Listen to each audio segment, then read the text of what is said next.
All right, let's talk about Hook, Steven Spielberg's 1991 Peter Pan movie that got absolutely destroyed by critics and has been treated like a misfire ever since.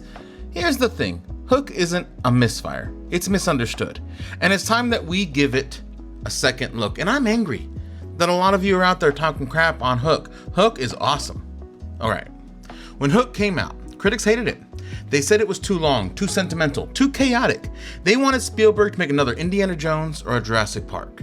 Instead, he made a movie about a middle-aged workaholic who forgot how to be a father, forgot how to play, and he forgot who he used to be. And yeah, maybe that's not what people were expecting from a Peter Pan movie, but that's exactly why it matters. Hook is about Peter Banning, a corporate lawyer played by Robin Williams, who's so consumed by work that he misses his kids' baseball game. He yells at his children, and he can't remember the last time he actually played with them. And then he gets dragged back to Neverland and discovers that he used to be Peter Pan. Except he doesn't remember. He doesn't believe it because he spent decades burying that part of himself.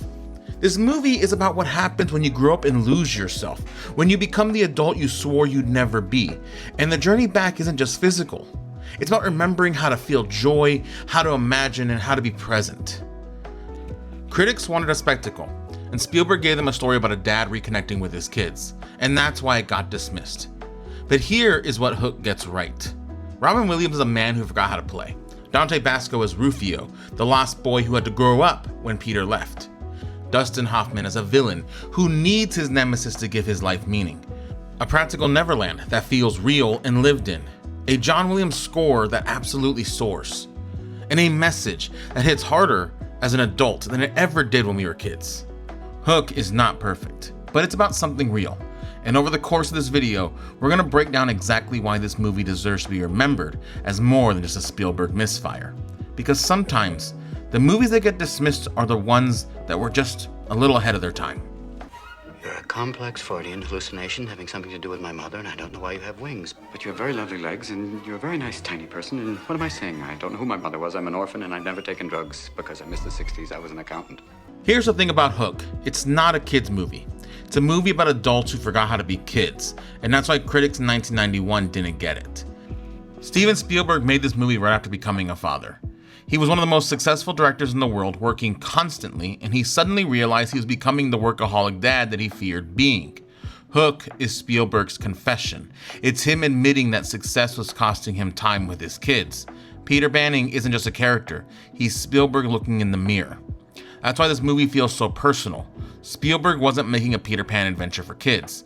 He was making a movie about the guilt of being an absent father and the fear that you can't get that time back. And that vulnerability is why it got dismissed. Critics wanted spectacle, and Spielberg instead gave them therapy. Peter Banning is every adult who's ever prioritized work over family, who's ever been too tired to play, who's ever promised later and then never delivered. He's not a villain. He is just a guy who got lost in the grind, and that's what makes Hook so cutting. It's not about fighting pirates, it's about fighting the person you've become. Rufio, if I'm a maggot burger, why don't you just eat me? You two-toned, zebra-headed, slime-coated, pimple-farming, paramecium brain, munching on your own mucus, suffering from Peter Pan envy! What's a paramecium brain? I'll tell you what a paramecium is! That's a paramecium! It's a one-celled critter with no brain that can't fly! Don't mess with me, man! I'm a lawyer! Robin Williams is known for big, energetic performances. Genie in Aladdin, Mrs. Doubtfire, Good Will Hunting. But his most personal performance? It's in Hook, and it's heartbreaking in a way that's really easy to miss. Peter Banning isn't Peter Pan when we first meet him. He's a corporate lawyer who's forgotten to be present with his family. He promises things and doesn't deliver. He's become the adult that we would have hated as a kid. And Robin Williams plays that with such, sincerity. The exhaustion, the disconnection, the man who's succeeding at work but failing at life. When Peter gets to Neverland, he doesn't magically remember who he is. He looks in the mirror and sees a fat old man. The Lost Boys don't believe he's Peter Pan. Tinkerbell has to convince him. And Williams plays Peter's confusion and denial so genuinely. He doesn't want to believe it because accepting it means confronting how far he's fallen. The transformation is not instant, it's gradual. Peter has to relearn how to play, how to imagine, how to fight. And there's this scene where he finally remembers, where he closes his eyes and finds his happy thought. and you see Peter Pan breaking back through. Hey, Jack. I know why I came back. I know why I grew up. I wanted to be a father. I'm a daddy. My happy thought. Williams doesn't play it like a victory. He plays it like a man rediscovering a part of himself that he thought was gone. That's what makes his performance so personal. Robin Williams was known for his manic energy and joy, but in Hook, he's playing a man who lost all that.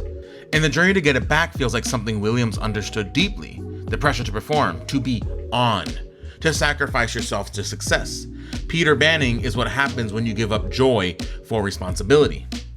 And Williams sells every moment.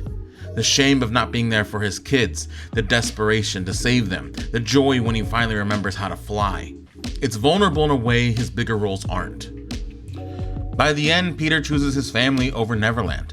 He gives up being Peter Pan to be a dad, and that is the real arc. Not becoming a hero again, but realizing the hero he needs to be is just a present father. Robin Williams carries Hook, and if you watch it now, knowing what we know about his struggles, it hits even harder. Because this is a movie about a man finding his way back to joy, and Williams made you believe every single second of it. No, Mr. Skunkhead with too much moose. You are just a punk kid. I want to speak to a grown-up. All grown-ups are pirates. Excuse me? We kill pirates. I'm not a pirate. So happens, I am a lawyer. Kill the lawyer! Kill the lawyer! I'm not that kind of lawyer. Now let's talk about Rufio. Because Dante Basco created one of the most iconic characters of the 90s, and he was only 15 years old. Rufio is the leader of the Lost Boys when Peter returns to Neverland, and he is immediately hostile. He doesn't believe the middle-aged guy in a suit is Peter Pan. I mean, why would he? Peter abandoned them. He grew up and left. And Rufio had to be the one to step up. He became the leader. He protected the Lost Boys for years, waiting for someone who might never come back. And that is the tragedy of Rufio. He is a kid who had to grow up because the person who was supposed to protect them disappeared. And now Peter shows up, out of shape and clueless. Rufio's anger isn't just attitude, it is pain. Dante Basco plays Rufio with his perfect mix of bravado and vulnerability. The mohawk, the sword skills, his iconic bangarang. He's cool and he knows it. But underneath, you see the kid who's been carrying the weight of leadership for far too long. When he challenges Peter, it's not about dominance. It's about proving that he's worthy, that he didn't fail Peter when he was gone. And then Peter starts to remember. He starts to become Peter Pan again. And Rufio has this moment of realization that the person he's been waiting for is actually back. And instead of being resentful, he steps aside. He lets Peter lead because that's what the Lost Boys need. But the heartbreak comes at the end. Rufio fights Hook to protect Peter, and he gets run through with a sword. Peter holds him in his last moments, and Rufio looks up to him and says, I wish I had a dad like you. That line destroys everyone, because Rufio isn't talking about the fight. He's talking about everything. Peter came back. Peter remembered. Peter became the hero Rufio always believed he could be, and Rufio can finally let go because he didn't fail. He kept the Lost Boys safe until Peter returned. Dante Basco was 15 years old and he delivered one of the most emotionally devastating performances that I've ever seen, and this was in a family movie. And that performance launched his career. For me in my mid-30s, Dante Basco has been in everything. I mean, yeah, he's Rufio, he was in Biker Boys, he was Jake Long in American Dragon, he's Prince Zuko in Avatar: The Last Airbender. I have a Fire Nation tattoo on my arm right now because Zuko's story arc absolutely spoke to me, and it's all because of Dante Basco. Rufio is a cultural icon, and Dante Basco has spent decades honoring that legacy by becoming an icon himself. Rufio is the soul of Hook. He represents the Lost Boys who didn't have a choice about growing up, and Dante Basco made sure we'd never forget about Rufio.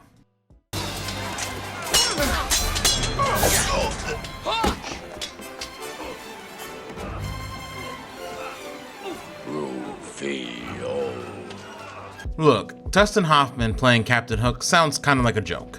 And in some ways it is. He's theatrical and flamboyant. He's over the top, but he's also genuinely menacing. And that balance is why this is one of the best Peter Pan villains ever put to screen. Hoffman's Hook isn't just evil, he's actually pathetic.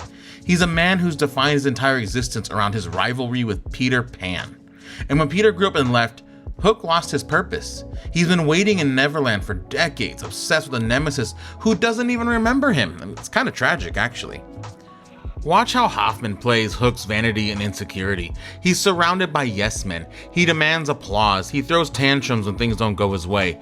But he's also terrified of the crocodile, of time, and of course, of being forgotten. The ticking clock that haunts him isn't just a threat, it is mortality. It's the reminder that even in Neverland, time is coming for him. And when Peter returns, Hook doesn't want to just, destroy him. He wants to take everything from him. He kidnaps Peter's kids and tries to turn them against their own father. He wants Peter to feel abandonment and betrayal because Hook has been living with those feelings for decades now. It's petty and cruel, but also it is deeply human. But Hook is also funny. The scene where he keeps trying to, off himself and Smee keeps stopping him is darkly comedic. The way he delivers lines with his Shakespearean flair. I want a potty. I want a cookie. I want to stay up. I want me. Mine. Now. Can't you understand, child? They tell you stories to shut you up. He's a villain who loves being a villain. He's there on a ship performing for an audience that doesn't exist. And the final fight between Hook and Peter is perfect because it's not about good triumphing over evil. It's about Peter finally letting go. Hook is gone, eaten by the crocodile. The same crocodile he has feared his whole life. And Peter doesn't celebrate. He just leaves. Because Hook was never the real enemy. Peter's own fear was.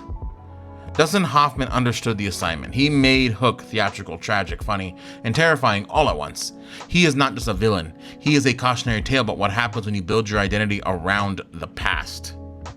Captain Hook deserves a whole lot more respect, and Hoffman's performance is a huge part of why this entire movie works. Hook's production cost was $70 million in 1991, one of the most expensive movies ever made at the time. And you can see every single dollar spent on screen because Spielberg and his team built Neverland for real. The pirate town is not CGI. It is a massive practical set. The ship isn't digital. It is a full-scale construction. The Lost Boys hideout is tangible. Tunnels, ramps, nets, slides. You can feel the weight and texture of everything because it's actually there. The actors are interacting with real environments, and that makes Neverland feel lived in a way that modern green screen productions never do. Compare Hook to recent fantasy blockbusters that are shot entirely on soundstage with digital backgrounds. The actors are performing in voids, reacting to nothing. But in Hook, Robin Williams is actually climbing a real ship. The Lost Boys are running through a physical space. Dustin Hoffman is surrounded by practical props and sets. The groundedness makes the fantasy work. And the production design is chaotic in the best way. Neverland isn't clean or organized, it's messy, colorful, overstuffed with details. The pirate town has laundry hanging between buildings, market stalls, random clutter everywhere. It feels like a place people actually live in, not a set designed for a single scene. The costumes are incredible too. Hook's wardrobe is absurdly elaborate. The Lost Boys are all wearing mismatched, personality-driven outfits. Even the background pirates have distinct looks. Everything has texture and personality. And then there's John Williams' score. The main theme is soaring, triumphant, and nostalgic all at once. Williams doesn't just score scenes, he scores emotions. The flying scenes wouldn't work without that music lifting them. The quieter moments between Peter and his kids are heartbreaking because the music knows when to pull back. It's one of Williams' best scores, and that is really saying something. Hook is a movie that believes in the power of practical filmmaking. It believes that building something real creates magic that CGI can't replicate. And 30 years later, it still looks better than half of the blockbusters coming out today. This is what fantasy filmmaking used to look like. And we lost something when we stopped building worlds and started rendering them instead. Peter, you know what? What? My happy thought will help you. What's your happy thought, Thad? Mine's my mother. Do you remember your mother, Peter? Wish I could. When you're a kid, you watch Hook and you identify with the Lost Boys. You root for Peter to remember who he is so he can fight Hook and save the kids. It's an adventure. But when you watch it as an adult, you realize you're Peter Banning. You're the one on the phone during important moments. You're the one too stressed to play. You're the one who forgot what it feels like to imagine, to be present, to prioritize joy over productivity. And that realization is uncomfortable. The movie's thesis is simple. Growing up doesn't mean giving up who you are, but we do it anyway. We trade imagination for responsibility. We trade presence for success. And we tell ourselves that it's necessary. Peter Banning believed that until his kids got kidnapped and he had to confront the fact that he'd become the absent father he swore he'd never be. That scene where Peter finally flies again, where he finds his happy thoughts and lifts off the ground, that's not just remembering how to be Peter Pan, it's about reconnecting with joy, with the part of himself he buried under years of meetings and deadlines and stress. And that ending is perfect. Peter defeats Hook, saves his kids, and then he makes a choice. He gives up being Peter Pan. He goes home. Because the real heroism isn't staying in Neverland. It's being present for your family. It's choosing to be the father your kids need. Hook was dismissed in 1991 because it wasn't the swashbuckling adventure people expected. But it's aged into a cult classic because the themes are timeless. We all become Peter Banning at some point. We all forget how to play, and Hook is a reminder that it's never too late to remember. Critics wanted Spielberg to make another blockbuster, but instead he made a deeply personal movie about what it costs to grow up and find your way back. And that's why Hook deserves better than being called a misfire, because sometimes the movies we need are not the ones that we expect. They're the ones that remind us who we used to be and who we could be again. And this is why I love Hook so much. But let me know, what do you think of Hook? Let me know in the comments. Let me know your favorite parts, your favorite scenes, your favorite characters. And if you like this video, if you enjoyed your time here, make sure to like, subscribe to our channel, because we have a ton more coming at you. And we hope to see you in the next one.